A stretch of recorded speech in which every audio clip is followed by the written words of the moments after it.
இந்த அயோக்கிய பைய கள்ளச்சாராயம் காய்ச்சி வித்தவன ஒன்னும் செய்யல, கல்லறகன்னு ஒன்ன சுட்டு விட்டான்.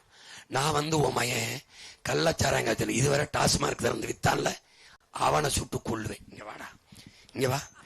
இப்போ கல் இறக்குறது குற்றம்னா நாடே சாராயம் விற்குது, அது என்ன? கல்லு மது. நான் கேட்டேன், கல்லு மது தடை. டாஸ்மார்க் கடையில் விற்கிற பீரு பிராண்டி விஸ்கி ரம்மெல்லாம் கோயில கொடுக்குற தீர்த்தமானு கேட்டேன். எவன்டையும் பதில் இல்லை. குடிக்க வச்சு 25 லட்சம் தாலி எடுத்திருக்கேன். இப்ப நீங்க ஓட்டு போட போறது ஆத்தால பணம் தலைவனுக்கு இல்ல, தாலி ஏற்பானுக்கு.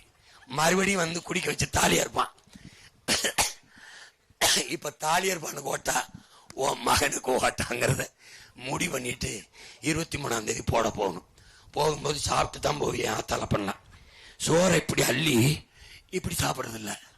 ஏன் குனிஞ்சு ஒவ்வொரு தடவை ஏன் சாப்பிடுறோம்? சோறை கொடுத்த விவசாயிக்கு நன்றி செலுத்துறதுக்கு நன்றி நன்றின்னு குனிஞ்சு சாப்பிடுறோம். தட்டுல பாரு, பழைய கஞ்சியோ கூழோ இட்லியோ தோசையோ பொங்கலோ தந்தவன் யாருன்னு பாரு. ஒண்ணு நம்ம அப்பன், நம்ம விவசாய குடும்பம். நன்றின்னு நினைச்சுக்கிட்டு போ. நன்றிங்கிற எண்ணத்தை நெஞ்சில் நினைச்சுக்கிட்டு போ. சின்னத்துல இருப்பான்.